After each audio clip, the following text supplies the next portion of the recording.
నల్గొండ జిల్లా సాగర్ ఎడమ కాలువలోకి దూసుకెళ్లిన కారు కోసం గాలింపు చర్యలు ముమ్మరంగా కొనసాగుతున్నాయి.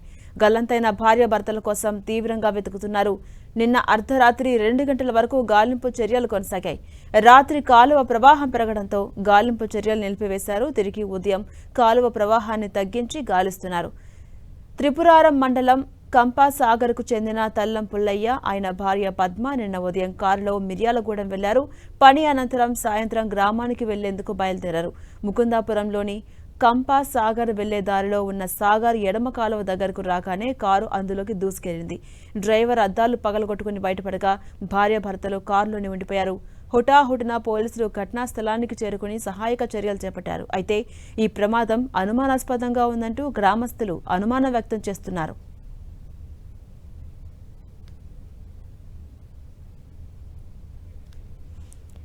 ఇదే అంశంపై మరింత సమాచారం మా ప్రతినిధి చంద్రశేఖర్ అందిస్తారు. చంద్రశేఖర్, ఝాన్సీరాణి నిన్న సాయంత్రం 7-7:30 గంటల సమయంలో ఇటు నల్గొండ జిల్లా నిర్మలూరు మండలం ముకుందాపురం వద్ద ఈ ఘటన చోటు చేసుకుంది. మనం చూడవచ్చు నాగార్జున సాగర్ ఎడమ కాలువ ప్రధాన కాలువ ఇది. ఇక్కడ కొంచెం దాదాపు 1 కిలోమీటర్ వెళ్తే కంపాసాగర్ అని ఉంటుంది. ఈ గ్రామానికి చెందిన వారే ఇటు పుల్లయ్య, పద్మ వీళ్ళు మిర్యాలగూడెం అనారోగ్యంగా ఉండడంతో మిర్యాలగూడెం ఆసుపత్రికి వెళ్లి వాళ్ళు ఆ కొడుకు దగ్గర నుంచి ఆ కొడుకు సంబంధించిన వాళ్ళ కారులో వస్తున్న క్రమంలో ఈ ఘటన చోటు చేసుకుంది. అయితే డ్రైవర్ కొత్తవాడు కావడం, ఇక్కడ రూట్ అవగాహన లేకపోవడంతో పాటు డ్రైవర్ వస్తున్న క్రమంలోనే అక్కడ స్పీడ్ బ్రేకర్ ఉంటుంది ముందు, ఆ బ్రేక్ వేసే క్రమంలో ఆ ఎక్సిలేటర్ మీద కాలు పడటంతో అది చెప్పు తగిలి ఎక్సిలేటర్ మీద కాలు పడిందని చెప్పి పోలీసులు విచారణ తేలినట్టు తెలుస్తా ఉంది.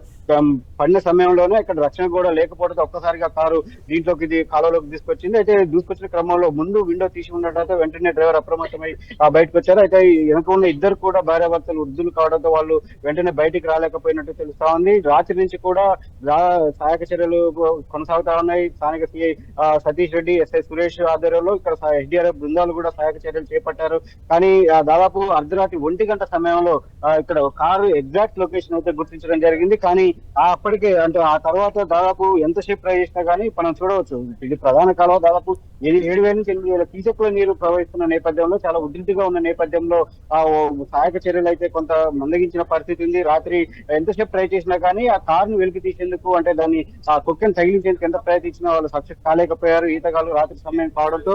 అయితే ఆ రాత్రి 2 గంటలకు సహాయక చర్యలు చేపట్టి తర్వాత తిరిగి ఉదయం నుంచి సహాయక చర్యలు కొనసాగుతున్న పరిస్థితి ఉంది. ఇప్పటికి కూడా గజయితగాళ్ళు చాలా సార్లు ట్రై చేశారు. ఆ కారుని గుర్తించడం జరిగింది. దాదాపు 20 మీటర్ల లోతులో కారు ఉన్నట్టయితే గుర్తించారు. దానికి సంబంధించి గజయితగాళ్ళు, ఎస్డీఆర్ఎఫ్ బృందాలు, స్థానిక పోలీసులు అందరూ కూడా వచ్చి భారీ క్రేన్తో ఎప్పటికప్పుడు ఇక్కడ కారుని వెలికి తీసేందుకు అయితే ప్రయత్నం చేస్తున్నారు. కానీ ఇప్పటి వరకు కూడా ఎన్నిసార్లు ప్రయత్నించినా కానీ ఆ నీటి ఉధృతికి అయితే సక్సెస్ కాలేకపోతున్నారు. ఆ ప్రయత్నం అయితే కొనసాగుతా ఉంది. కారు కనెక్ట్ చేసిన తర్వాత, హుక్ తగిలించిన తర్వాత దాన్ని పైకి తీసే అవకాశం ఉంటుంది. దాంట్లో అయితే రాత్రి 1 గంట సమయంలో కెమెరాల ద్వారా పంపించినప్పుడు అక్కడ ఆచూకీ గుర్తించడంతో పాటు కారులో మనుషులు కూడా గుర్తించడం తెలుస్తా ఉంది. మనతో ఇటు స్థానిక సిఐ సతీష్ రెడ్డి ఉన్నారు. రాత్రి నుంచి కూడా ఇటు సహాయక చర్యలు పరీక్షిస్తున్నారు. సార్ చెప్పండి, ఎన్ని గంటలకి ఈ ఘటన చోటు చేసుకుంది? ఆ ఘటనకు సంబంధించి ఏమైనా అనుమానాలు ఉన్నాయా? ఘటన గురించి సంబంధించి ఎటువంటి అనుమానాలు ఉన్నాయండి. ఓన్లీ డ్రైవర్ ఎక్స్పీరియన్స్, అతను చెప్పు తీసి డ్రైవింగ్ చేయడం వల్ల బ్రేక్ పోయి ఎక్సిలేటర్ పోయింది. ఈ సంఘటన దాదాపు రాత్రి 7:30 నుంచి 8 గంటల మధ్యలో జరిగింది.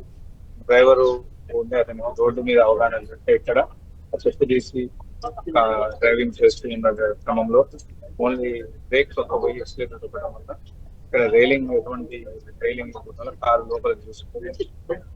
సో ఈ ఘటనకి సంబంధించి ఆ సహాయక చర్యలు ఎలా కొనసాగుతున్నాయి? రాత్రి నుంచి కూడా కొనసాగుతా ఉన్నాయి. అన్నప్పటికీ కూడా ఎందుకు ఆ కారుని గుర్తించారు? అసలు కారుని గుర్తించడం జరిగింది.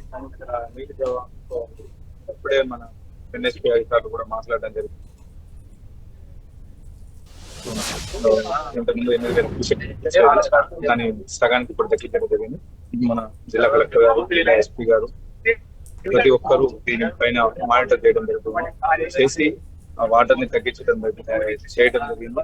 కానీ ఇక్కడ వాటర్ ప్రవాహం ఎక్కువనే ఉంటది. అదేవిధంగా ఈ వాటర్ ప్రవాహం తగ్గినట్టయితే ముందు పెద్దవలపల్లి బ్యాలెన్స్ రిజర్వాయర్ ఉండడం వల్ల ఆ వాటర్ బ్యాక్ వచ్చే అవకాశం ఉంటుంది.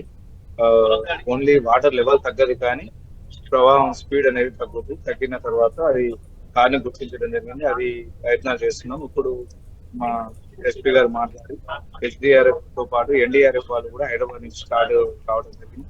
వాళ్ళ దగ్గర అధునాతన పరికరాలు, దాంతో పాటు వాళ్ళు స్కూబా డైవింగ్ ఎక్విప్మెంట్ అవన్నీ కూడా తీసుకొని ఇప్పుడే స్టార్ట్ కావడం జరిగింది. వచ్చి వాళ్ళు ఒక 2 to 3 hours లో రీచ్ అయిన తర్వాత దగ్గరే ఉన్నది కార్ ఐడెంటిఫై చేశారు కాబట్టి ఒక 10 నిమిషాల ఆపరేషన్. ఆ ప్రవాహం ఎక్కువ ఉండటం వల్ల చేయలేకపోతుంది.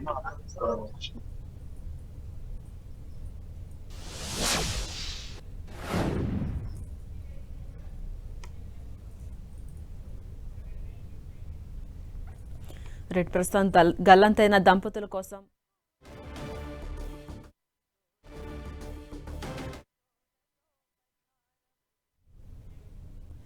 నల్గొండ జిల్లా సాగర్ ఎడమ కాలువలోకి దూసుకెళ్లిన కారు కోసం గాలింపు చర్యలు ముమ్మరంగా కొనసాగుతున్నాయి. గల్లంతైన భార్యాభర్తల కోసం తీవ్రంగా ప్రయత్నిస్తూ ఉన్నారు. నిన్న అర్ధరాత్రి 2 గంటల వరకు గాలింపు చర్యలు కొనసాగాయి. అయితే రాత్రి కాలువ ప్రవాహం ఒక్కసారిగా పెరగడంతో గాలింపు చర్యలు నిలిపివేశారు. తిరిగి ఉదయం కాలువ ప్రవాహాన్ని తగ్గించి గాలిస్తూ ఉన్నారు. త్రిపురారం మండలం కంపాసాగర్కు చెందినటువంటి తల్లం పుల్లయ్య, ఆయన భార్య పద్మ నిన్న ఉదయం కారులో మిర్యాలగూడెం వెళ్లారు. పని అనంతరం సాయంత్రం గ్రామానికి వెళ్లేందుకు బయలుదేరారు. ముకుందాపురంలోని కంపాసాగర్ వెళ్లే దారిలో ఉన్నటువంటి సాగర్ ఎడమ కాలువ దగ్గరకు రాగానే ఒక్కసారిగా కారు అందులోకి దూసుకెళ్లింది. అటు డ్రైవర్ అద్దాలు పగలగొట్టుకుని సురక్షితంగా బయటపడగా భార్యాభర్తలు మాత్రం అందులోనే ఉండిపోయారు.